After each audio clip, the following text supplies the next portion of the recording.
웨딩 세일가 통 크게 쏩니다. 즐겨라!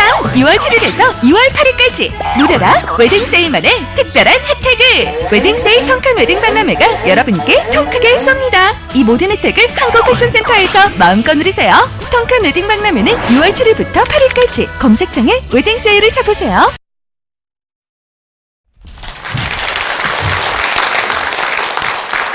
예, 안녕하세요.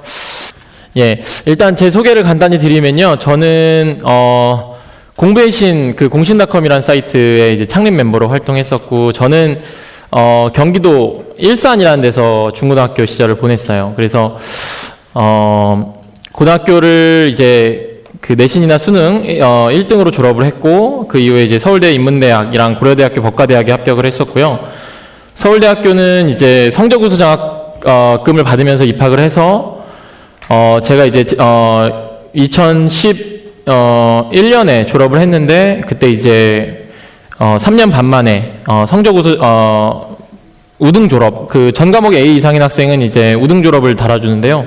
그래서 우등 졸업을 하면서 이제 저는 영문학이랑 철학을 전공했고요, 대학교에서. 그렇게 이제 졸업을 했습니다. 그 이후에 이제 그 과정에서 뭐 공부의 신이나 성적 급상승의 비밀, 대학은 이제 공부벌레 원하지 않는다, 이런 책들을 썼고요. 지금은 저는 이제 뭐 학원 강사나 인터넷 강의 사이트 강사는 아니고요.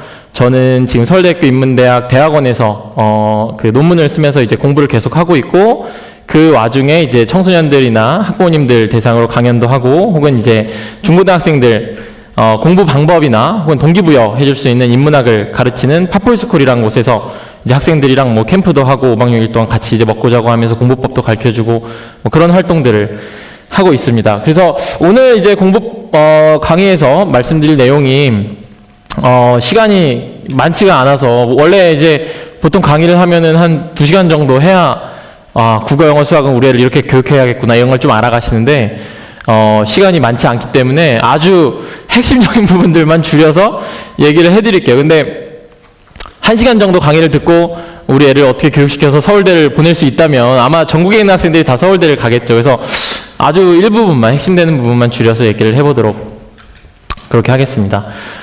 일단은 오늘 제가 말씀드릴 공부 방법은 국어, 영어, 수학에 있어서 자녀분들을 어떻게 교육해야 되는지, 특히 어떤 학원은 보내면 안 되는지, 어떤 교육이 절대 성적을 올려주지 않는지, 잘못된 교육들, 제가 불량 교육이라고 이름 붙였는데요.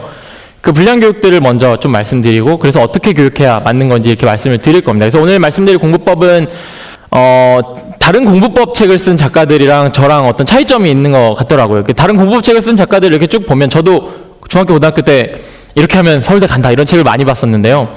그런 책들 보면은 주로 작가가, 그 책을 쓴 작가가 국제중 나와서, 외고나 과학고 나와서 이제 MIT 다니거나 뭐 이런 사람들이 많죠. 중학교 때부터 계속 공부를 잘했던 사람들. 근데 이제 중학교 때부터 계속 공부를 잘했던 선생님한테 공부를 배우는 게 꼭 좋은 방법은 아닐 수 있는 이유가 뭐냐면은, 저도 이제 그 캠프나 이제 멘토링 같은 활동들을 하면서 저의 이제 대학교 후배들이 중고등학생들 가르치는 걸 옆에서 보면요, 그 서울대 출신 멘토들이 가르칠 때 꼭 이런 문제가 발생을 하곤 하는데, 특히 수학을 가르칠 때 이런 문제가 많이 발생합니다. 뭐냐면 이렇게 가르쳐요. 이 서울대 출신 멘토들은, 잘 봐 철수야, 자 이거 뭐야, 근해 공식 묻는 문제지, 그리고 근해 공식 뭐야, 이렇게 해서 근해 공식 갖고 이렇게 풀면 되지, 이해되지.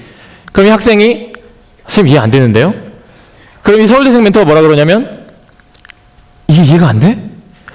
어떻게 이해가 안 될 수 있지? 그러니까 이해가 안 되는 애가 이해가 안 되는 거예요. 왜냐면 자기는 살면서 한 번도 이 문제가 이해가 안 돼 본 적이 없거든요. 그러니까 이제 공부를 계속 잘했던 학생한테 배우는 게 꼭 좋기만 한 건 아니라는 거죠. 그래서 저의 공부법에 대해서 많은 학생들이 공감해주고 이제 강연도 많이 이제 듣고 하는 이유가 뭘까 생각해 보니까, 저는 원래 공부를 굉장히 못했던 학생이기 때문이 아닌가 이런 생각을 하게 됐습니다. 그래서 저는 공부를 아까 제가 소개에서는 뭐 제가 고등학교도 우수한 성적으로 졸업하고 서울대도 장학금 받고 가고 뭐 이런 얘기를 드렸지만, 제가 중학교 때까지는 공부를 잘하는 학생은 아니었어요. 제가 오늘 여기 주로 중학교 학부모님들 많이 오셨다고 들었는데, 중학생 자녀를 두신 학부모님들 한번 손 한번 들어봐 주실까요? 예, 초등학교 학부모님, 고등학교, 예. 중3이나 고1 이전에, 그러니까 중3보다 고1보다 어린 자녀를 두신 학부모님들이라면 아마 오늘 아주 큰 희망을 얻어가실 수 있을 텐데요. 제가 공부를 굉장히 못했었다고 말씀드리니까 학부모님들께서 못 믿겠다 이런 얘기를 하셔서 제가 제 성적표를 갖고 왔어요.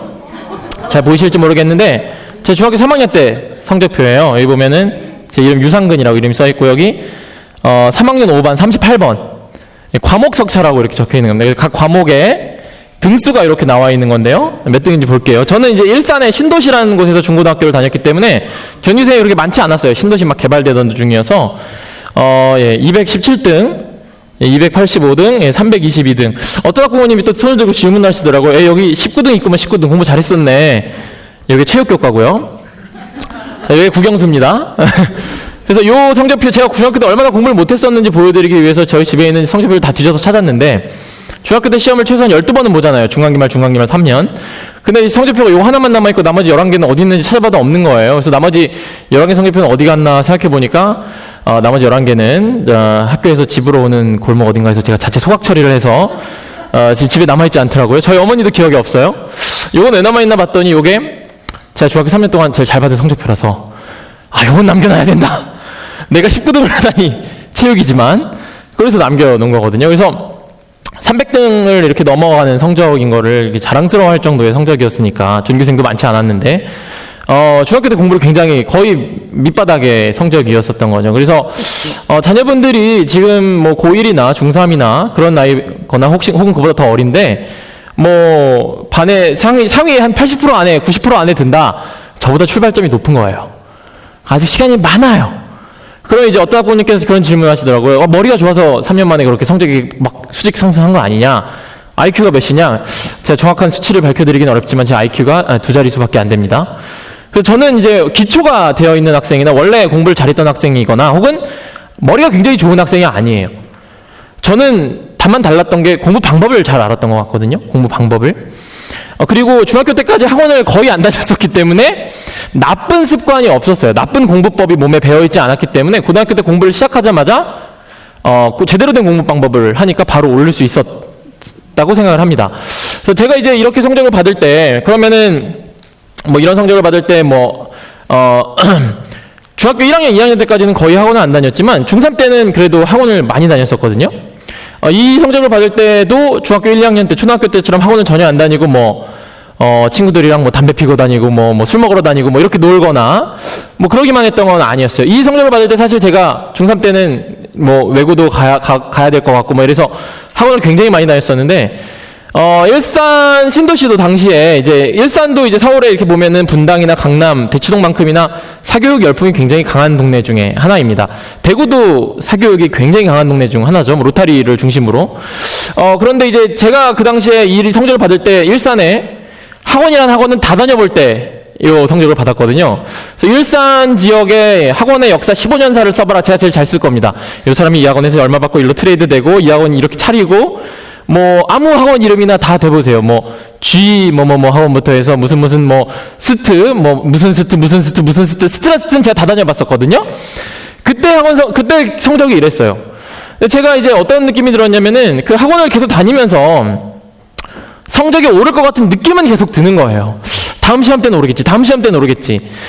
근데 계속 안 오르더라고요. 근데 한 가지 좀 안타까운 건 뭐냐면은 학원을 처음 등록할 때는 모든 학원 원장 선생님들이 뭐라고 하냐면 우리 학원은 이렇게 몇 명의 학생이 왔는데 그 중에 몇 명이 전교 1등을 했고 몇 명이 성적이 올랐고 그래서 이 학원을 다니면 무조건 오른다. 왜냐면 몇 명 중에 몇 명이 올랐으니까 우리 따라오는 것만 하면 오른다 이렇게 얘기를 해요.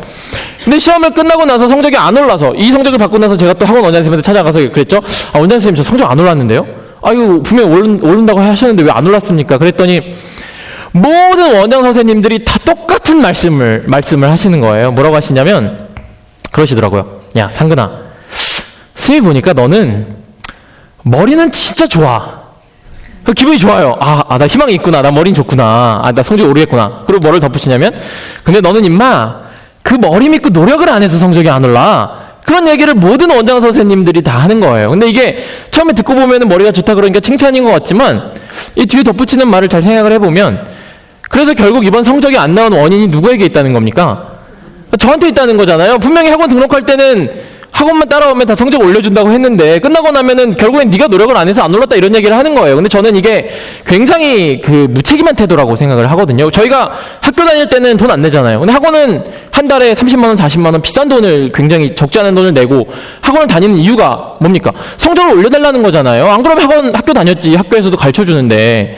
그러니까 우리가 학원에 돈을 낼 때 뭘 바라는 거냐면은 성적을 올려달라고 바라는 건데 만약에 학원에서 한 달을 다니면서 애가 머리가 좋은데 그걸 믿고 노력을 안 한다. 그래서 성적이 안 오를 것 같다. 그럼 학원에서 어떻게 해줘야 됩니까? 얘가 왜 노력을 안 하는지를 분석을 해서 노력을 하도록 뭐 동기부여 강의를 하든 저 같은 강사를 불러서 뭐 특강을 시키든 공부를 안 하는 이유를 찾아서 그 동기부여는 되어 있는데 뭐 습관이 안 돼서 그럼 습관 교정을 해주든 붙잡아 놓고 공부를 시키는 성적을 올려줘야 될 거 아니에요. 그러니까 애가 성적이 머리를 믿고 노력을 안 해서 성적이 안 오르는 게 뻔히 보이는데 그걸 가만히 있었다는 건지. 그러니까 너가 머리를 믿고 노력을 안 해서 성적이 안 올랐어. 그럼 우린 책임 없어. 이건 저는 너무 무책임한 태도라고 생각을 하거든요. 돈을 받기 때문에. 물론 돈을 안 받는 학교도 그렇게 하면 안 되잖아요. 그래서 저는 이제 그때 이 성적을 받고 나서 어떻게 했냐면은 그냥 학원만 그냥 무작정 따라다닌다고 성적이 오르는 게 아니구나. 계속 다닐 것 같은 느낌은 드는데 안 오르니까. 그런데 이제 학원을 이제 저는 비교를 해봐야겠다. 어떤 사람이 하는 말이 맞는지. 그런 생각이 들어서 어떻게 했냐면은 학원을 일단 끊고 그날 서점에 가서 공부법 책을 30권을 사왔어요. 30권을 사서 매달 한 권씩 읽었거든요. 이번 달 1일이 되면 이번 달은 장승수의 공부가 제일 쉬웠어요를 읽고 그 공부법을 그대로 한 달 동안 따라해봐요. 그러다 보면 나한테 맞는 공부법이 있고 안 맞는 공부법이 있거든요. 맞는 공부법은 계속 가지고 가야죠. 안 맞는 건 버리고. 그 다음 달은 뭐 고승석 변호사의 포기하지 않으면 불가능은 없다 읽고 그대로 한 달 따라해보고 다음 달은 뭐 김동완의 단일학습법 읽고 그대로 따라 이렇게 공부 방법이라는 것 자체를 계속 업그레이드 시키면서 계속 변화시키면서 공부를 했거든요. 근데 많은 학생들이 공부법에 대한 이런 그 시도를 안 해보기 때문에 이런 질문을 이제 저도 캠프하면서 아이들이 많이 물어보는데 가장 저는 이제 안타까운 질문이거든요. 이게 뭐냐면 학생들이 이런 질문을 해요. 선생님, 쓰면서 외워야 잘 외워져요? 말하면서 외워야 잘 외워져요? 저는 모르죠. 이 학생이 쓰면서 외울 때 잘 외워지는지 말하면서 외울 때 잘 외워지는지는 누구만 압니까? 본인만 아는 거거든요. 이걸 알려면 어떻게 보면 돼요? 해보면 돼요. 1시간 동안 말하면서 외워보고 1시간 동안 쓰면서 외워보고 이 영어도 한 30개를 외워보고 몇 개를 더 많이 외우는지. 그러니까 본인이 이걸 계속 해보면서 공부법을 해야 되는데 그냥 무작정 어떻게 해야 돼요? 공부법 좀 알려주세요. 이렇게 이제 많은 학생들이 한다는 거죠. 그래서 저는 이제 뭐 한 달은 막 쓰면서 외우고 한 달은 뭐 카세트에 녹음해가지고 뭐 학원 왔다 갔다 하는 버스에서 막 들으면서 외우고 한 달은 뭐 그 교실에 빈 강의실에 막 남아가지고 막 내가 강의를 한다고 생각하고 막 수업을 해보고 뭐 한 달은 또 포스트잇에다 붙여가지고 집안에 막 다 붙여놓고 외워보고 계속 바꾸면서 그러니까 나한테 잘 맞는 공부법이 있어요. 잘 맞는 공부법이 있다고 하더라도 그거를 오래 유지하는 거는 좋은 방법이 아니거든요. 왜냐하면 한 방법을 오래 유지하게 되면 지겨워지고 나태해지고 계속 힘이 빠지기 때문에 공부법을 바꾸면서 하는 것이 훨씬 더 좋은 방법이고 그러다 보면 나한테 맞는 필승 공부법을 알 수 있게 되는 거죠. 그래서 제가 이제 공부법의 완성이 됐어요. 이대로만 하면 수능이 만점이 안 나오고 전교 1등 안 하는 게 말이 안 된다라는 공부법을 진짜 완성했다라고 생각한 게 언제였냐면 고등학교 3학년 여름방학 때였어요. 고등학교 3학년 때 여름방학 때 완성을 하면 대학은 어떻게 갑니까? 이렇게 생각하실 수 있는데 고3 때 100% 완성됐다는 거는 고3 1학기 때는 7, 80% 정도 고2 때는 한 3, 40% 정도 완성이 됐다는 거니까 3, 40% 정도도 공부법이 완성된 학생들이 많이 없기 때문에 고2 때는 한 3, 40%, 50%밖에 완성이 안 돼 있었지만 전교 10등 정도를 했고요. 고3 때는 7, 80%밖에 완성이 안 됐지만 전교 1등을 한 번도 놓친 적이 없었거든요.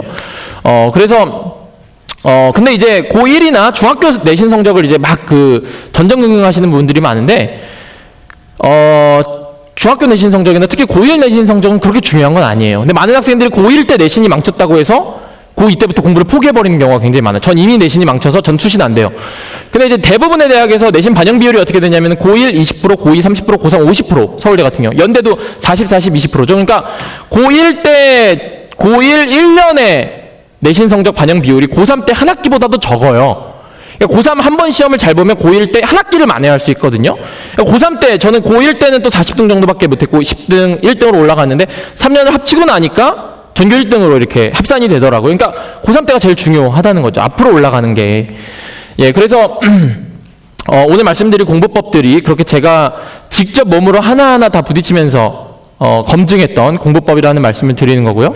그 다음에 이제 그 고등학교 때는 공부를 잘하는데 대학에 가서 또 경쟁이 뒤처지는 친구들이 있거든요. 서울대에도 꼴등이 있잖아요. 근데 서울대 꼴등도 고등학교 때 전교 1등 했던 애거든요.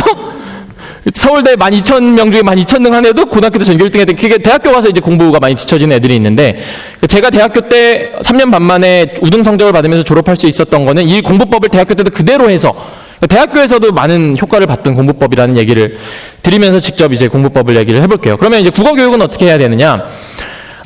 이제 국어 교육에 있어서 이제 불량 교육, 이 뭔지부터 말씀드릴게요. 절대 이 공부 방법만 안 해도 성적이 많이 오른다. 첫 번째가 이제 불량 교육의 특징은 두 가지인데요. 배우지 않아도 될 걸 굳이 가르치는 거. 그 다음에 배워야 되는 건 맞는데 천천히 가르치는, 이 두 가지가 이제 불량 교육의 특징입니다. 이제 학원에서 처음 이제 좋은 학원 같은 경우에, 전 동네 이제 작은 영세 학원 중에 정말 성심성의껏 학생들 사명감 갖고 가르치는 동네 보습학원 원장 선생님들 정말 존경하는데요. 이제 저는 대형 학원이나 혹은 대형 인터넷 강의 사이트에서 이런 불량 교육의 특징이 많이 나타난다고 보고, 특히 대형 인터넷 사이트 강의나 대형 학원의 경우에는 학생들이 성적이 오르는 것도 중요하지만 그보다 더 중요한 건 뭐냐면 이 학생들이 우리 학원에서 얼마나 많은 강의를 듣게 할 것인가, 어떻게 하면 이 학생이 계속 고3이 끝날 때까지 우리 학원에 남아있게 할 것인가가 되게 중요한 것이거든요. 그러니까 커리큘럼을 계속 개발을 해야 되고, 그러다 보면은 배워야 되는 건 맞는데 그거를 천천히 가르치는 경우가 많고, 그러니까 한 달 안에 사실 다 가르칠 수 있는 건데 안 주는 거예요. 조금씩. 그 다음에 배우지 않아도 되는 건데 억지로 배워야 된다고 가르치거나. 이제 국어 분야에 있어서 배우지 않아도 될 것을 가르치는 것은 이제 요 5가지이고요.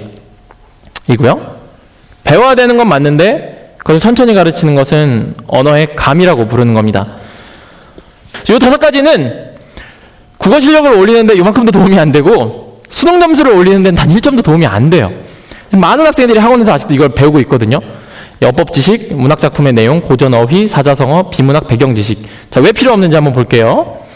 자, 요 두 문제가 2012년 수능 시험에 나온 언어 영역의 어법 문제 두 문제예요. 2012년 수능 언어 영역 어법 문제에는 이 두 문제밖에 안 나왔는데, 이 두 문제를 맞추려고 어법을 열심히 배우는 거거든요. 그러면 제가 이제 학부모님들을 놓고 수능 기출문제를 직접 보는 이유는, 특히 초등학교 학부모님들도 계시는데 그 이유는 뭐냐면, 첫 번째는 우리나라의 초중고 교육과정은 결국에 수능을 향해서 달려가고 있는 거거든요. 근데 이제 많은 학부모님들이 이제 수능 기출문제를 직접 안 보다 보니까 학원 강사들이나 인터넷 강의 사이트 강사들이 하는 말이 그냥 이제 맞다고 생각하고 이제 뭐가 맞는지 그런지를 잘 판단을 못하는 경우가 많아요. 근데 수학 시험 같은 경우에는 수능 문제를 직접 봐도 학부모님들이 뭔지 잘 모르는 경우가 많죠. 그러니까 남이 분석해 준 걸 보는 게 좋을 수 있지만, 국어나 영어, 사회 같은 경우에는 보면 알거든요. 아, 이런 게 나왔구나. 그러니까 이 학원 강사가 하는 말이 맞구나. 그거를 판단하시라고. 그리고 수능 기출문제를 직접 보면서 우리 아이가, 초등학생, 중학생인 우리 아이가 과연 지금 뭘 공부해야 고3 때 이걸 맞출 수 있을까, 수능 시험장에 들어가서. 그걸 보기 위해서 이제 간단하게 좀 볼 텐데요. 고등학생들 대상으로 강의할 때는 이 수능 기출문제만 한 2-3시간 보는데 간단하게 볼게요. 자, 이 첫 번째 문제 한번 볼게요. 자, 이 문제는 뭐냐면은 여기 보기에서 일단 자세하게 설명을 해주고 있어요. 뭘 설명을 해주냐면, 자, 2개 이상의 단어가 어휘적으로 긴밀하게 결합해서 하나의 구성 단위처럼 인식되는 경우가 있다. 단어가 2개인데 결합해서 하나처럼 인식되는 경우가 있대요. 그게 뭐냐면은 무거운 침묵 같은 거. 무거운 침묵은 고정된 형식으로 앞에 있는 형용사 가벼운, 큰 등이 무거운을 대신하여 쓰이기 어렵다라고 얘기를 해요. 한번 볼게요. 자, 무거운 침묵이 흐른다. 말 되나요? 무거운 침묵이 흐른다. 이런 말 하나요? 무거운 침묵이 흐른다. 말 돼요? 안 돼요? 예, 말 되죠? 바꿔볼게요. 가벼운 침묵이 흐른다. 요건 말이 안 되죠. 이 말이거든요. 이게 고정된 형식이라는 거. 앞에 형용사를 바꿀 수 없는 거. 근데 이제 반대로 무거운 짐, 이런 건 바꿀 수 있다는 거죠. 너 왜 이렇게 혼자 바보같이 무거운 짐을 메고 가? 이런 말 쓰잖아요. 너 혼자 얌체같이 왜 가벼운 짐을 메고 가? 이것도 되잖아요.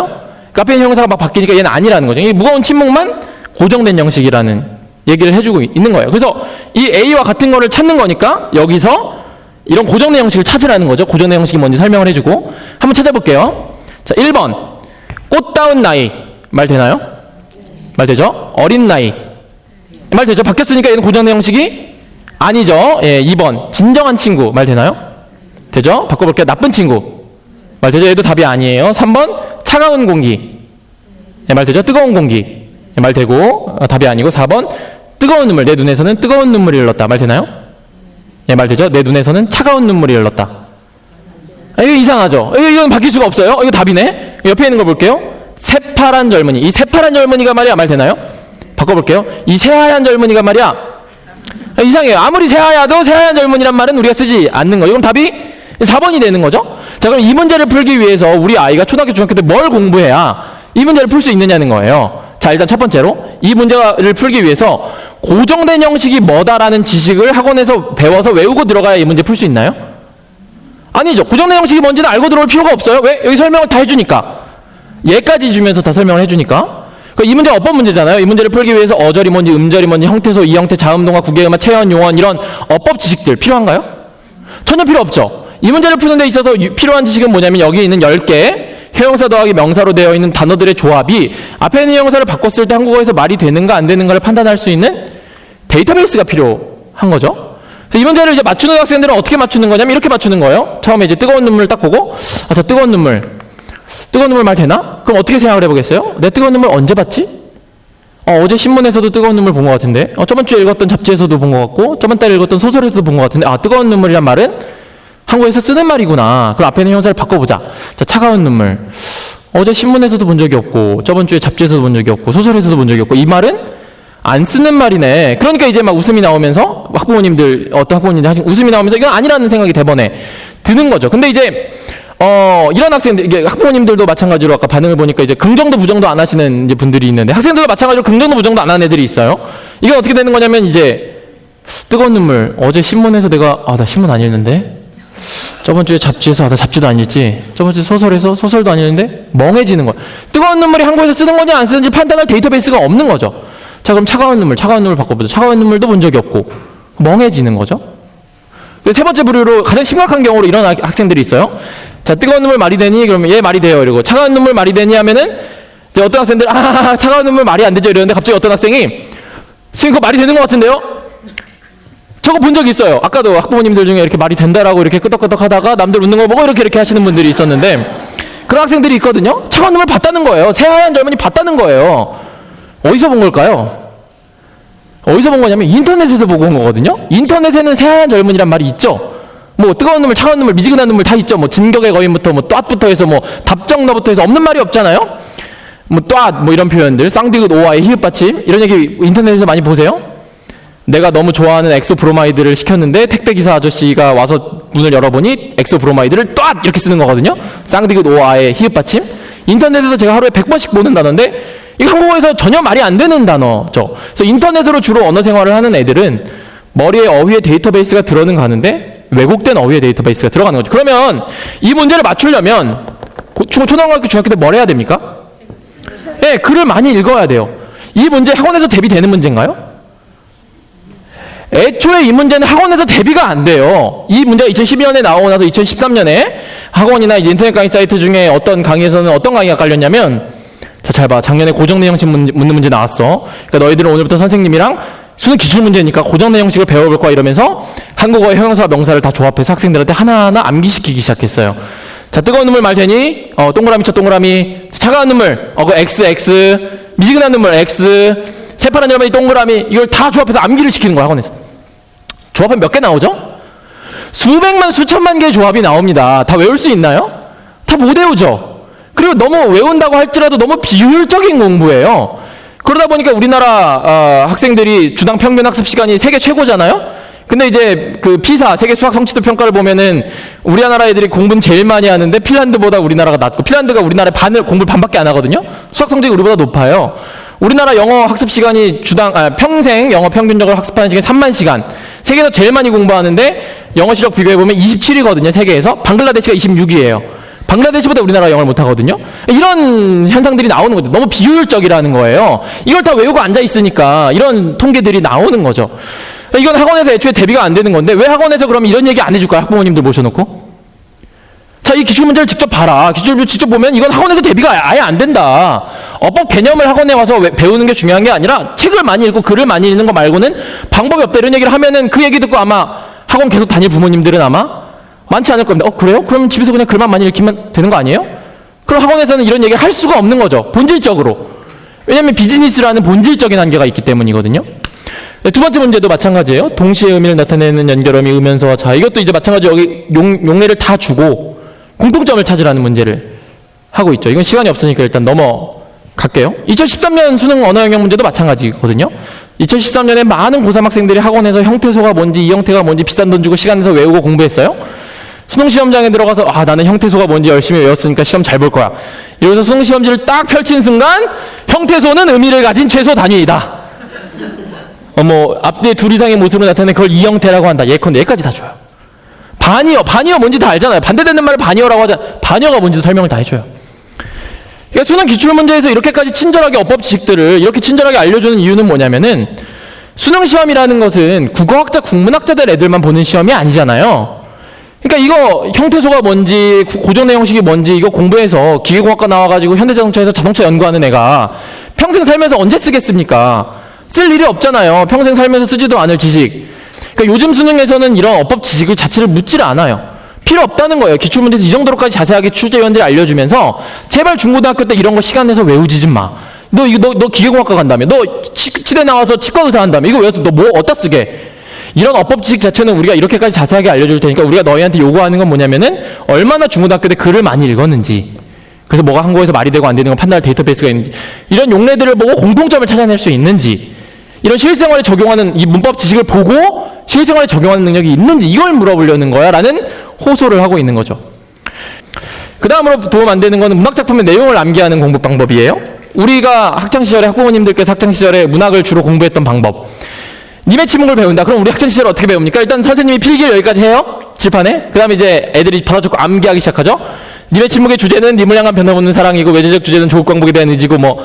그래서 님은 세 가지를 상징하는데 전 국민이 다 외우고 있어요. 조국과 부처와 연인을 상징하고, 그 다음에 성격은 상징적, 의지적, 구도적이고, 뭐 역설적 표현이 쓰고, 푸른사빛의 희망을 의미하고, 기승전결 구조고.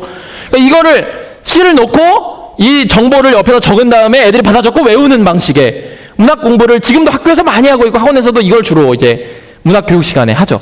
이런 식으로 문학 공부를 하면요, 수능 점수를 올리는데 단 1점도 도움이 안 되거든요. 수능 시험장에 들어가서 하나의 시도 맞출 수가 없어요. 왜 맞출 수가 없냐면, 이런 식의 문학 작품을 공부하는 방식은 뭘 바라는 거냐면, 내가 많은 문학 작품의 내용을 암기를 해서, 그래서 이제 인터넷 강의 사이트 들어가 보면 강의 제목이 뭡니까? EBS 현대시 400선, EBS 현대소설 500선, 이걸 다 가르치고 앉아 있는 거예요. 그러니까 이 학생들이 뭘 바라는 건, 이 많은 작품을 내가 외워서 이 중에 수능에 이게 나와주면, 아, 나는 이 내용을 외우고 있으니까 잘 볼 거야. 안 나오면 어쩔 수 없지. 이걸 바라는 거거든요. 무슨 말이냐면, 내가 본 시나 소설은요, 내가 수능 볼 때 절대 안 나와요. 수능에는 무조건 처음 보는 시나 소설이 나오게 되어 있습니다. 왜 그러냐면, 대한민국 교육과정에서 문학을 가르치는 목적 자체가 문학 작품의 많은 내용을 암기하고 있는지를 물어보려는 게 아니라, 처음 보는 시나 소설을 보고 얘가 이걸 객관적으로 읽어내는 그런 능력이 있는지 없는지를 테스트하는 이유, 그 목적으로 대한민국에서 문학을 가르치는 거거든요. 처음 보는 시를 해석해내는 능력이 있는지. 어떤 애들은 예를 들어서 나는 길을 걷다가 도랑에 빠져서 다리가 부러져서 엉엉 울었다, 이런 시를 놓고 시적 화자의 정서를 고르시오. 대부분의 사람들은 뭐라고 고르겠습니까? 뭐 괴로움, 뭐 슬픔, 이런 걸 고르지 않겠습니까? 길을 걷다가 뭐 다리가 부러졌고 엉엉 울었고, 뭐 이런 시를 보면요. 근데 꼭 이런 시를 보고 이거 즐거움인 것 같은데? 이런 애들이 있어요. 내가 이 시를 이렇게 읽었는데 누가 뭐라 그럴 거야? 이런 애들이 있잖아요. 뭐 사이코패스 같은 애들은 또 그렇게 하겠죠? 해석을 제대로 객관적으로 해석해내지 못하는 능력이 있는 이런 애들을 걸러내려고 하는 거거든요. 그래서 수능 시험에는 무조건 처음 보는 시나 소설이 나와요. 이번 수능에 뭐 나왔죠? 이청준의 소문의 벽하고 조지훈의 파초라는 시가 나왔죠. EBS 문제집 통틀어서, 그리고 시중에 나와 있는 모든 문제집을 통틀어, 교과서를 통틀어서 어디에도 나와 있지 않던 작품입니다. 무조건 처음 보는 시를 내게 돼 있어요. 수능 출제위원들이 수능 출제하러 들어가서 제일 먼저 하는 게 뭐냐면, 시중에 있는 참고서와 문제집을 다 사와서 거기에 있는 작품 다 빼버리거든요, 이번 수능에. 그래서 문학 공부의 핵심은 작품에 놓고 작품 내용을 암기하는 게 아니라, 처음 보는 시나 소설을 놓고 이만큼의 정보를 내가 뽑아내는 거예요. 그러니까 백지를 놓고 공부를 해야 돼요. 이 참고서, 이 정보를 놓고 공부를 하는 게 아니라 백지를 놓고 이만큼을 내가 주제는 뭐다, 특징은 뭐다 쫙 찾은 다음에, 그 다음에 이거를 본 다음에 비교를 하는 거죠. 나는 이런 근거로 이렇게 찾았는데 얘는 왜 이거라고 했을까? 이게 문학 공부의 핵심인데 지금 완전히 거꾸로 공부를 하고 있는 거죠. 그러니까 학원에서 열심히 다니고서 수능 만점이 안 나오는 이유가 여기에 있는 거죠. 그래서 이런 문학작품 내용을 외우는 것도 도움이 되지 않는다라는 얘기를 드렸고요. 그 다음에 학원에서 고전문학 수업을 할 때, 지금 말씀드리는 것들이 불량교육들이에요. 학원에서 이런 식으로 가르친다 그러면 그것만 안 다녀도 애가 나쁜 습관 안 들고 성적이 나중에 많이 올라요. 이런 것만 피해 가셔도. 고전문학 수업을 할 때 학원에서 흔히 하는 게 뭐냐면, 고전문학을 보면 이렇게 이제 어려운 고전 어휘들이 나와요. 학발단, 안족서신, 일반고사. 그럼 학원이나 학교에서 고전문학 수업 시간에 뭘 하냐? 이런 어려운 고전 어휘들의 뜻을 학생들에게 설명해주거나 칠판에 적어주고 유인물로 나눠주고 암기시킨 다음에 시험을 봐서 점수를 엄마한테 문자로 통보하고 뭐 이런 식의 이제 교육이 이루어지는데 고전 문학 공부를 할 때 이렇게 어려운 고전 어휘들을 암기하는 거 아무런 도움이 안 됩니다. 수능 점수를 올리는데요. 왜냐하면 수능 기출문제에서는 이런 어려운 고전 어휘들을 이렇게 다 뜻을 줘요. 학발자한 머리가 하얗게 센 자애로운 얼굴 어머니를 가리킴 이거 어머니를 가리키는 거야까지 알려줘요. 수능에서는 왜 이렇게 자세하게 알려줄까요? 이런 거 외우지 말라는 거예요. 야 너 음대 가서 뭐 바이올린 친다며 네가 학발자한 알아서 어디다 쓸 거야 살면서. 야 너 영문과 가가지고 영문학 공부한다며 네가 학발자한 알아서 뭐하고 이런 얘기를 하는 거거든요. 이거 외우지 말라는 거예요. 중고등학교 때 비싼 돈 들여가지고 이거 필요 없는 지식이니까. 사자성어도 마찬가지예요. 저는 초등학생들이 사자성어 공부하는 거 찬성하거든요. 살면서 뭐 개과천선은 알고 조삼모사는 알고 살아야 되지만 개인의 교양을 쌓기 위해서 사자성어를 공부하는 건 좋지만 수능 점수를 올리는 데는 큰 도움이 안 된다라고 하는 겁니다. 그래서 바른 언어영역 공부법은 뭐냐? 이제 언어영역 그래서 여기까지 잘못된 공부법들 얘기 드렸고 바른 공부법들 이렇게 얘기 드릴 것이 많은데 이거는 이제 고등학생들한테 주로 도움되는 내용이고 너무 이제 초등학교 중학교 부모님들은 먼 얘기이기 때문에 또 수학 영어도 해야 되니까 일단 넘어가서 하나만 얘기를 드릴게요. 가장 중요한 거 하나 뭐냐면은 국어 단어장을 만들으라는 겁니다. 이제 많은 학생들이 영어 사전은 자주 찾아보는데 국어 사전은 잘 안 찾아봐요. 국어 사전을 안 찾아보다 보니까 자꾸 국어 문학을 풀거나 비문학을 풀 때 오답이 나오는데 많은 학생들이 국어에서 나오는 단어들이 한국어기 때문에 자기가 뜻을 알고 있다라고 착각을 하는데 사실 모르는 경우가 많거든요. 여기 보면은 이제 시를 주고 중3 학업 성취도 문제입니다. 시를 주고 위시에서 말한 이의 정서를 골라라 하고서 보기를 5개를 줬어요. 이 문제에서 가장 중요한 건 정서죠. 정서. 이 시의 정서를 찾아야 돼요. 이 시의 정서를 찾으려면 일단은 정서가 뭔지를 알아야죠. 그래야 뭘 찾을지 알지 않습니까? 정서가 뭐죠? 정서가 뭐죠? 감정, 예. 감성. 또 뭐죠? 예, 많은 고3 학생들한테 이제 물어봐도 뭐 느낌, 뭐 기분, 뭐 이런 거 아니에요? 이렇게 대답을 하죠. 감정, 느낌, 기분. 예, 그런 지식을 갖고 여기서 느낌, 기분, 감정을 찾는 건데 그러니까 오답이 나오거든요. 정서를 사전에서 보면 그렇게 안 나와 있어요. 그것만 갖고는 문제를 풀 수가 없습니다. 그 다음에 보면은 뭐 묵념의 가장자리, 대지의 고백 뭐 이런 단어들이 나오는데 대지 뭐죠? 클 땅의 땅지 여기 한자도 줬어요. 대지가 무슨 뜻이죠? 큰 땅. 아닙니다. 사전에는 그렇게 안 나와 있어요. 그것만 갖고는 문제를 못 풀거든요. 누리 뭐죠? 그래서 우리가 사실 한국어기 때문에 이 단어들의 뜻을 알고 있다라고 착각을 하지만 사실은 사전을 안 찾아봤기 때문에 이 단어 뜻을 모르고 있고 그래서 오답이 자꾸 나오는 건데 고3들도 거의 몰라요. 사전을 안 찾아보니까 그냥 알고 있다라고 착각을 하는 거죠. 그 자기가 알고 있는 걸 갖고 푸는 건데 사전에서 보면 이게 제가 고등학교 때 직접 만들었던 단어장인데요. 정서 사전에서 보면 사람의 마음에 일어나는 여러 가지 감정 또는 감정을 불러일으키는 기분이나 분위기라고 나와 있어요. 사전에. 자, 사람의 마음에 일어나는 감정을 불러일으키는 분위기. 자, 그러면은 자, 문제를 내볼게요. 아낌없이 주는 나무라는 소설을 주고 여기서 아낌없이 주는 나무라는 소설 내용이 뭐냐면 이제 이 나무가 몸통도 주고 가지도 주고 뿌리도 주고 다 준다는 내용이거든요.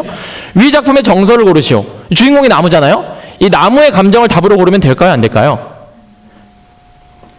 겨울왕국이라는 텍스트를 이렇게 줬어요. 거기 보면 순록이 막 나오잖아요. 이 순록이 막 되게 막 그 주인도 잘 챙겨주고 그러잖아요. 위 작품의 정서를 고르시오. 이 순록의 감정을 답으로 고르면 될까요? 안 될까요? 안 되죠. 아무리 중요한 그 캐릭터여도. 왜냐면 정서는 사람의 마음에 일어나는 감정만 정서라고 하니까. 이제 두 번째 문제를 내볼게요. 위시의 정서를 고르시오. 1번 썰렁함. 자, 썰렁함은 답이 될까요? 안 될까요? 예, 썰렁함은 답이 됩니다. 왜냐면 정서의 두 번째 뜻. 감정을 불러일으키는 분위기란 뜻이 있거든요. 썰렁한 분위기가 내 감정을 뻘쭘하게 만들 수가 있는 거죠. 그래서 정서를 딱 보는 순간 뭘 해야 되냐면 정서를 딱 보는 순간 바로 위에서 사람을 찾아야 돼. 사람이 어딨나? 정서 보자마자 논리적으로 바로 사람을 찾아야 되는 거예요. 그다음 그 사람이 지금 느끼고 있는 감정이 뭔지. 그 다음 뭘 찾냐면은 그 사람한테 그 감정을 야기한 분위기가 뭔지. 정서 딱 보자마자 사람, 감정, 그 분위기. 이렇게 논리적으로 연결이 돼야 되는데 이 과정이 아이들의 머릿속에 없다 보니까 정서를 찾으시오. 뭐 기분이 뭐지? 여기서 그냥 느낌 뭐 이런 거 찾는 거 아니야? 두리뭉실 뭔지 모르면서 그냥 떠듬떠듬 찾는 거죠. 논리적 과정이 없다라는 거예요. 그 다음 대지 뜻 볼게요. 대지. 사전에 뭐라고 나와 있냐면 대자연의 넓고 큰 땅이라고 나와 있어요. 제가 문제를 내볼게요.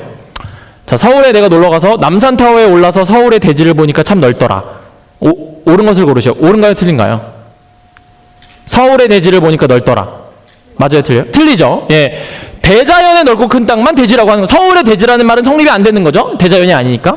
그다음 대지의 두 번째 뜻. 조은 외자리란 뜻이 있어요. 무덤자리. 그러니까 대지는 기본적으로 약간 어두운 뉘앙스가 있는 뜻인데 사전을 안 찾아보면 절대로 알 수가 없는 거죠. 그렇기 때문에 사실 많은 단어들이 내가 뜻을 알고 있다고 생각하지만 모르는 단어가 굉장히 많고 그래서 여기서 오답이 계속 나오는 거예요. 그래서 국어 공부를 시작한다 그러면은 고등학생들 같은 경우에는 수능 기출문제집을 사서 오늘부터 거기 나온 단어들 중에 내가 사전적 정의를 모른다. 내가 알고 있다고 착각하는 거 말고 사전에 뭐라고 나와 있는지 모르는 걸 다 형광펜으로 칠한 다음에 사전에서 찾아서 단어장에 옮겨 적어놓고 최소한 7번 이상 반복해서 보면서 외워줘야 돼요. 이거를 하루에 2시간씩 저는 오후 6시에 학교 끝나고 도서실 오면 7시였거든요.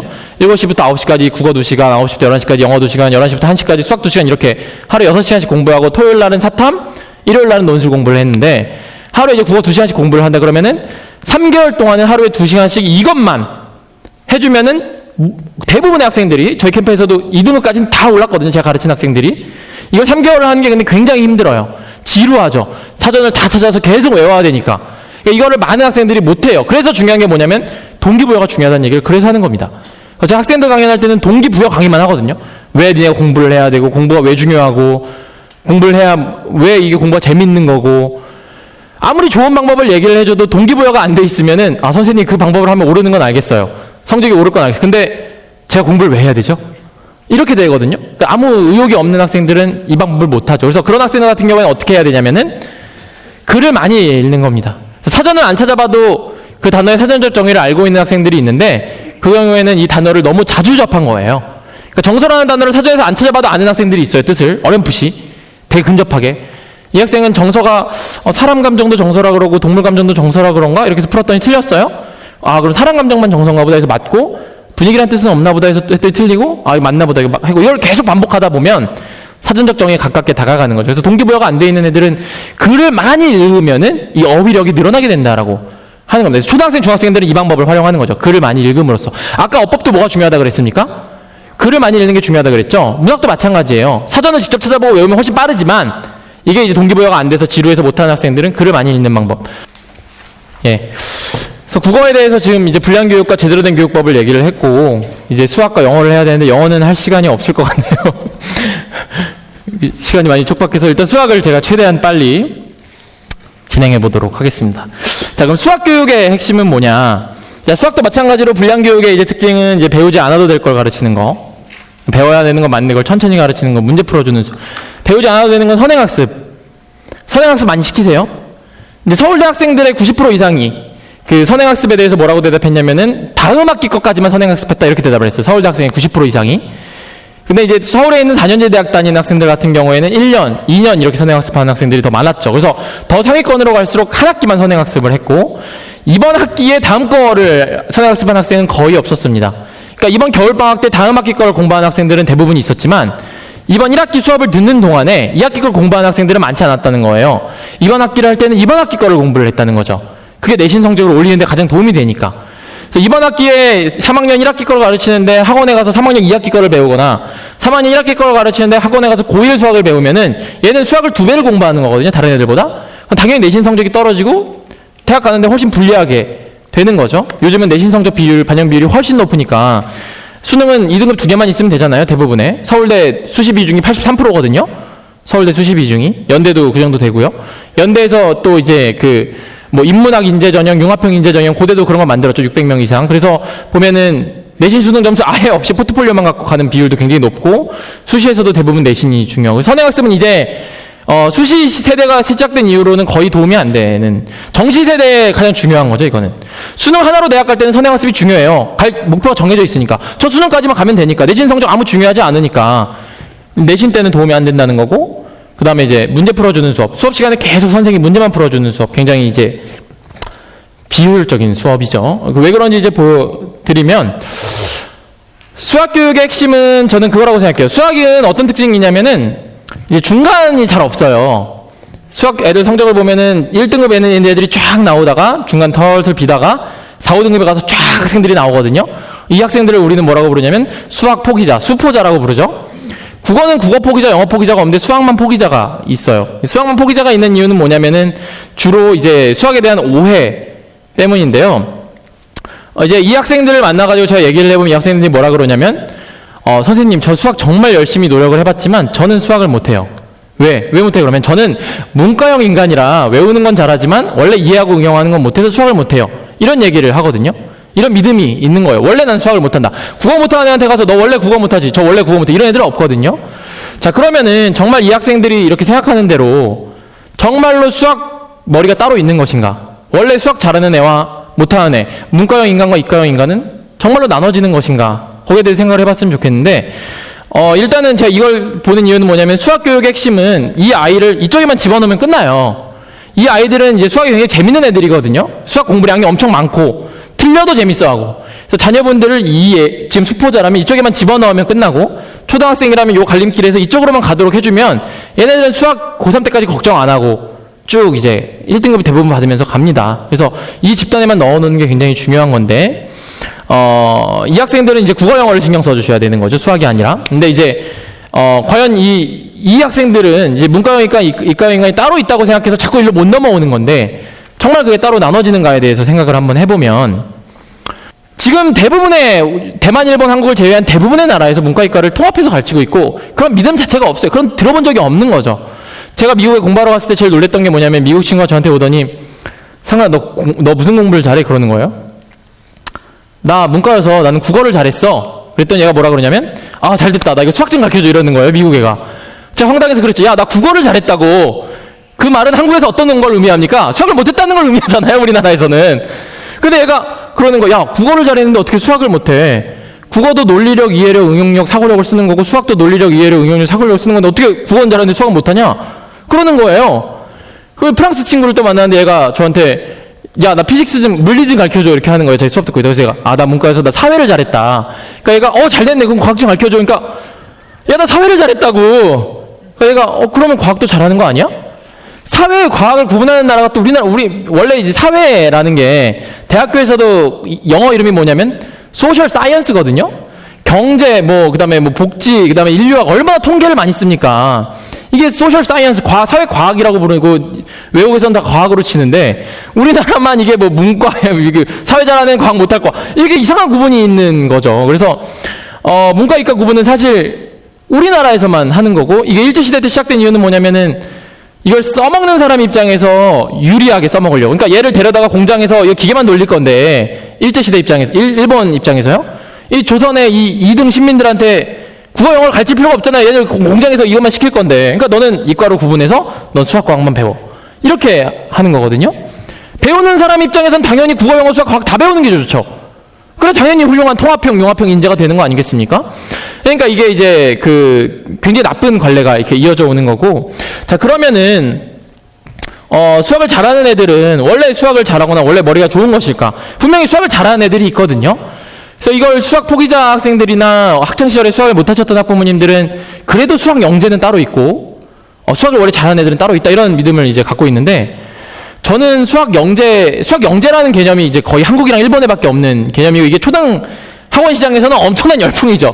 초등학교 때는 90%의 학생들이 수학 영재 학원을 다니는데, 고등학교에서는 1%도 영재 학원을 안 다니거든요. 그러니까 왜 어떻게 이 많은 영재들이 어디 가는지, 초등학교에서는 이 영재 마케팅이 잘 먹히니까 이제 많이 하는 건데, 저는 영재에 대해서 어떻게 생각하면 영재는 있다라고 생각을 해요. 영재는 있습니다. 한 1년에 60만의 수험생이 있는데 그 중에 한 10명 정도의 영재가 나온다고 생각을 해요. 중요한 건 이 아이들은 우리의 경쟁 상대가 아니죠. 얘네들은 민사고 가서 고등학교 2학년 때 올림피아드 봐서 SAT 봐서 MIT로 가요. 우리 자녀들이랑 같은 해에 수능을 보지도 않는 애들이에요.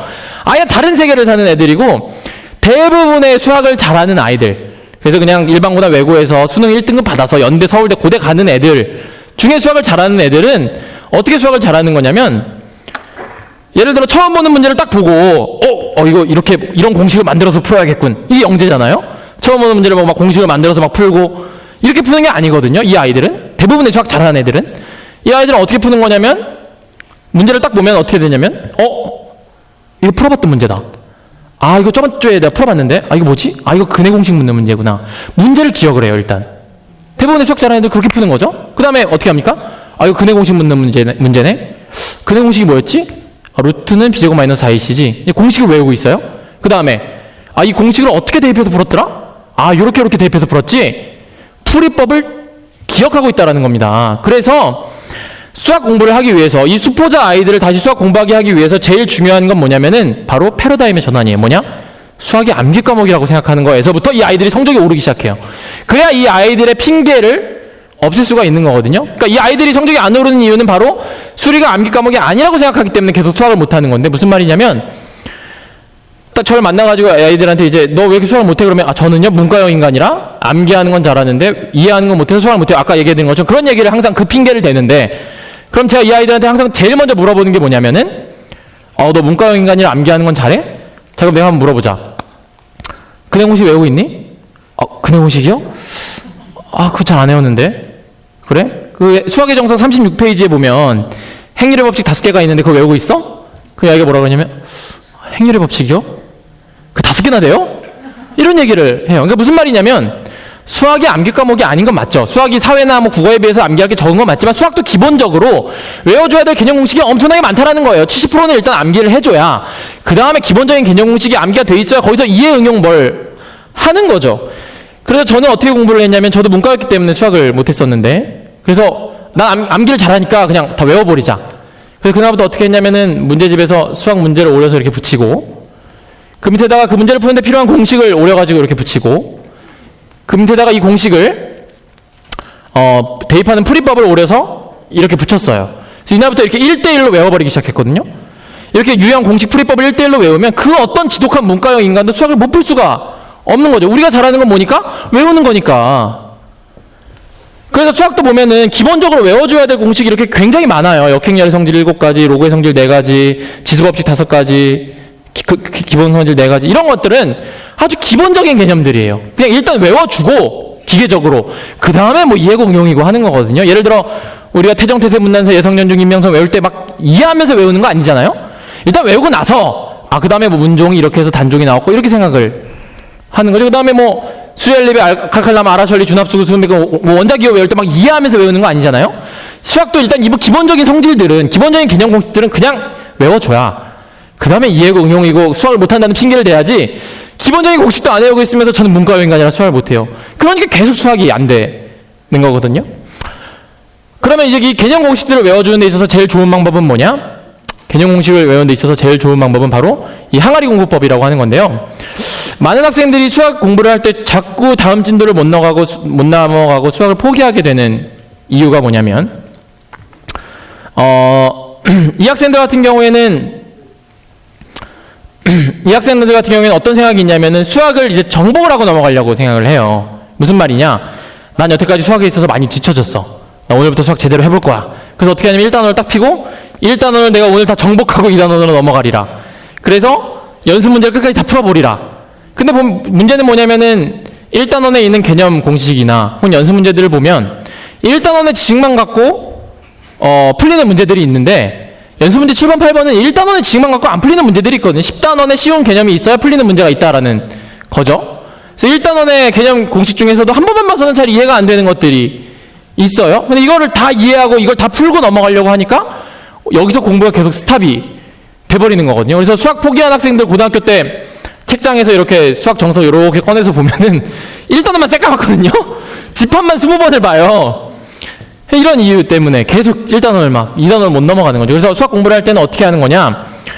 수학이 자꾸 어렵고 낯설고 뭔가 어려울 것 같은 느낌이 드는 이유는 뭐냐면은 국어랑 반대로, 국어에 있는 단어들은 우리가 평소에 계속 접하는 단어들이다 보니까 내가 뜻을 모르는데 알고 있다라고 착각을 하고, 수학은 알고 보면 너무나 아무것도 아니고 내가 이미 알고 있는 건데, 루트, 시그마, 리미트 이게 처음 보는 거다 보니까 평소에 안 쓰니까 난 영원히 모를 거야 이렇게 착각을 하는 거거든요. 알고 보면 루트 뭡니까? 지수를 거꾸로 하라는 거잖아요. 사칙연산이에요. 나누기 곱하기거든요. 알고 보면 아무것도 아닌 거죠. 그래서 이 수학과 친숙해지는 게 필요해요. 일단 국어처럼. 그리고 못 푸는 문제를 여기서 해결하지 않고 넘어가려고 하는 게 중요한 거죠. 그래서 수학 공부할 때 제일 좋은 방법은 뭐냐면은, 일단은 수학 교과서나 기본서, 교과서나 혹은 수학의 정석, 수학의 바이블 이런 기본서를 놓고 처음부터 끝까지 한번 읽는 겁니다. 이때는 나는 생 기초 개념들만 다 얻어가면서 하겠다. 어려운 거 그냥 버리는 거예요. 한번 읽으면서 1단원에서 이해되는 거 이해하고, 암기하는 거 암기하고, 이해 안 되는 건요? 그냥 쿨하게 넘어가는 거예요. 풀리는 거 풀고, 안 풀리는 거는요? 그냥 쿨하게 넘어가는 거예요. 또 오면 되니까. 2단원은 그냥 읽고, 그냥 그냥 이해하고 암기하는 게 아니라 그냥 읽는 거죠. 읽는 거 그냥 재밌게 한번 읽는 거예요. 재밌는 이야기책이라 생각하고 그 다음에 이제 두 번째로 읽기 시작하면서 이번에는 기초 개념들까지 두 번째로 읽다 보면은 처음에 이해가 안 되던 개념들이 이해되기 시작하고 처음에 암기가 안 되던 게 암기되기 시작하고 처음에 안 풀리던 문제가 풀리기 시작합니다. 두 번째 보는 거니까 10단원의 쉬운 개념이 이제 머릿속에 들어와 있잖아요. 근데 여전히 안 풀리는 문제들이 있죠. 어떻게 합니까? 또 세모치고 쿨하게 넘어가요. 스트레스 받으면 안 되는 거거든요. 제일 중요한 게 여기서 엄마가 옆에서 보고 있다가 야 너는 왜 그게 이해가 안 되니? 그거 좀 풀고 넘어가라. 이러다 보면 수학이 또 그날 또 포기가 되는 거죠. 또 쿨하게 넘어가요. 그 다음 또 세 번째로 또 읽으면서 이번엔 중국 개념까지 이런 식으로 기본서를 그냥 7번 읽으라는 겁니다. 그냥 쿨하게 읽으라는 거예요. 예. 그렇게 이제 7번 읽으면 개념 공식이 대부분이 암기가 되고 대부분의 학생들이 3개월 동안 이 기본서를 7번 읽으면 2등급까지는 대부분의 학생들이 올라갑니다. 아무리 수학이 낯설고 어려워도 7번을 그냥 읽으면 개념 공식들 기억이 나고 외워지기 시작하거든요. 그러면서 수학 성적이 많이 늘게 되는 것이죠. 예. 이 개념 공식이 이제 가장 중요하다는 얘기를 드리고 두 번째로 이제 문제 유형을 외워야 되는데 문제 유형을 외우는 데 있어서는 제일 좋은 방법이 서점에 가보면 이런 1000제 문제, 1500제 문제 이런 것들이 있어요. 숫자가 붙은 문제집들이 있거든요. 뭐 내신 뽀개기 800제, 뭐 내신 특강 900제, 뭐 이런 숫자 붙은 문제집들. 이게 이제 문제 유형을 외우는 데 도움이 되는 이유는 뭐냐면은 이런 문제들 같은 경우에는 똑같은 문제를 20번 반복시키고 똑같은 문제를 20번 반복을 시켜요. 그러니까 이제 개념 공식이 다 됐으면 이 문제를 풀면은 이제 유형까지 암기가 딱 보면 이제 문제를 알아보기 시작을 하는 거죠. 근데 다만 문제를 풀 때 틀리는 문제가 10% 미만일 때 문제를 푸는 거고 문제집을 풀었는데 틀리는 문제가 10% 이상이다. 아직 개념 공식이 제대로 안 됐다는 거예요. 다시 1단계로 돌아가야 한다는 겁니다. 예, 그 외에도 이제 그 수학에 있어서 뭐 유형 분석법이나 유형별 풀이법이나 그런 것들에 대해서 또 들어야 될 게 많은데 내신 공부법이나 공부의 이제 기본적인 원리에 대해서 조금 설명을 드리면 많은 학생들이 내신 성적이 안 나오고 또 수능 성적이 안 나오고 그런 이유 중에 가장 큰 건 뭐냐면 이런 원인이에요. 특히 내신 공부를 할 때 많은 학생들이 저한테 뭐 어떤 얘기를 하냐면은 선생님 저 이번에도 내신 시험을 못 봤어요. 중간고사 망쳤어요. 제가 교과서 저 3번이나 봤는데 또 중간고사 망쳤어요. 저 머리가 안 좋은가 봐 이런 얘기를 하거든요. 그럼 제가 그 학생한테 뭐라고 얘기하냐면은 3번이나 봤는데 중간고사를 망친 게 아니라 3번밖에 안 봤기 때문에 망친 거다. 저는 중간고사, 기말고사, 고3 때 전교 1등을 한 번도 안 놓칠 때는 최소한 7번씩 봤고 많이 볼 때는 30번도 봤거든요. 3번밖에 안 보면은 중간고사를 잘 볼 수가 없어요. 그래서 이거는 적어두셔도 좋습니다. 자녀분들한테 얘기해 주셔도 좋아요. 3번이나 봤는데 중간고사를 못 본 게 아니라 3번 밖에 안 봐서 중간고사를 못 본 거다. 그래서 7번 이상 무조건 봐야 모든 지식은 7번 이상 봐야 외워지고요. 아까 수학도 그래서 7회독을 하는 건데 7번을 보려면 시간이 부족하잖아요. 그럼 어떻게 해야 되냐면은 그래서 그때 시간이 될 때마다 외워주는 게 그리고 바로바로 외워주는 게 중요하고 뭐냐면은 수업 시간에 수업을 들으면서 일단 외워요. 그러니까 같은 영화를 보고서도 나와가지고 하는 얘기가 서로 다르거든요. 어떤 애는 이런 스토리도 얘기하고 이런 것도 기억하고 어떤 사람은 그런 건 기억 안 나는데 이런 얘기를 해요. 그 사람은 외우려고 안 했기 때문이죠. 그래서 외우려고 한 것만 외워지는 거거든요. 그래서 수업 시간에 들으면서 외우려고 하는 거예요. 한 번 외우죠. 쉬는 시간 10분 동안 그거를 한 번 정리하면서 두 번 외워요. 점심시간 청소 시간에 시간이 많으니까 그때 한 번 더 보고요. 그 다음에 집에 와서 4번째로 보고 그 다음에 일주일 지나고 주말에 5번째로 보고 시험 기간에 6번째, 시험 직전 날 7번째 이렇게 7번을 저는 봤었는데 그 정도 봐야 내신이 전교 1등이 나오고 서울대학교로 가는 거거든요. 그래서 3번이나 봤는데 왜 안 나올까? 이게 아니라는 거예요. 그래서 누누이 얘기 드리면 그래서 동기부여가 중요하다는 얘기를 드리는 거예요. 이거는 지가 막 마음이 동해가지고 자발적으로 공부를 해야겠다는 생각이 안 들면 절대로 할 수가 없는 방법이고 그래서 학생들 대상으로 강연할 때 공부 방법보다 학생들은 동기부여가 돼 있는 애들은 방법을 들어야 되지만 특히 중학생이나 고1 같은 경우에는 동기부여 강의를 많이 들어줘야 되고 뭐 이렇게 예를 들어서 뭐 강신주 철학 강의나 뭐 예를 들어 뭐 김미경 선생님 강의나 이런 거를 저는 중학생들 가는 게 좋다고 생각하는 게 뭐냐면 뭐 데니스옹의 로봇공학자 뭐 이런 강의요. 동기부여가 되거든요. 아 나도 저 사람처럼 되고 싶다. 이게 진짜 성적을 많이 올려주는 거거든요. 그래서 저도 동기부여를 강의를 이제 캠프나 멘토링 할 때 많이 하는 이유가 거기에 있고요. 저희 사이트에서 제 공부법을 그대로 실천해서 성적이 많이 오른 학생들이 성적표를 이제 올리면은 제가 만나서 1대1로 이렇게 상담해주는 이벤트를 했었는데 이 학생이 이제 올렸어요. 고1인데 제 강의를 듣고 한 달 후에 봤던 11월 모의고사와 그 전 모의고사를 비교해서 보여드릴게요 하고 성적표를 인증했는데 한 달 만에 얼마나 올라나 볼게요. 국어 전교 44등에서 전교 30등 한 달 만에 수학 전교 131등에서 5등 영어 123등에서 한 달 뒤에 85등.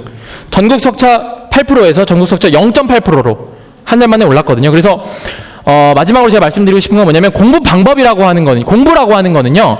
제대로 된 방법으로 하면 한 달 만에 이만큼이 올라야 정상이에요. 내가 한 달 동안 공부를 하고 학원을 다니고 돈을 썼는데 성적이 안 올랐거나 정체되어 있거나 더 떨어졌다. 지금 공부 방법에 뭔가 심각한 문제가 있다라고 하는 겁니다. 그래서 공부법을 제대로 알아서 공부를 하면 성적은 무조건 오르고요. 지금 대한민국이 이제 이 불량식품도 많고 불량 음식점 많잖아요. 그것처럼 이제 돈이 된다고 하면 뭐든지 다 불량이들이 많아지는 것 같은데 대한민국이 워낙 불량 교육이 오랜 시간 있어왔고 대한민국에서 또 교육이 워낙 중요하기 때문에 이 불량 교육들이 자꾸 어머님들의 난 이렇게 교육할 거야 이런 교육 주관을 흔들고 제대로 된 공부법을 학생들로부터 자꾸 빼앗고 그 잘못된 공부법을 자꾸 심어줘서 학생들로 하여금 나는 왜 공부를 열심히 하는데 안 오를까 이렇게 좌절하게 한다고 생각하는데요. 그래서 바른 공부법을 알면 성적이 오르고 그래서 어머님들이 그런 바른 공부법을 계속 교육적으로 실천해 나가시는 데 있어서 자꾸 불량교육의 확신이 흔들리시지 않도록 제가 뭐 기회가 되는 한 언제든 뭐 이런 강연을 또 불러주시면 또 공부법 얘기를 드리고 끝까지 실천하실 수 있도록 제가 뭐 언제든 도움 드릴 용의가 있으니까 뭐 고민 있으시면 메일 보내주시거나 제 핸드폰으로 전화 주시거나 하면 제가 끝까지 도와드리도록 하겠습니다. 오늘 긴 시간 들어주셔서 감사합니다. 유상근이었습니다. 네, 감사합니다.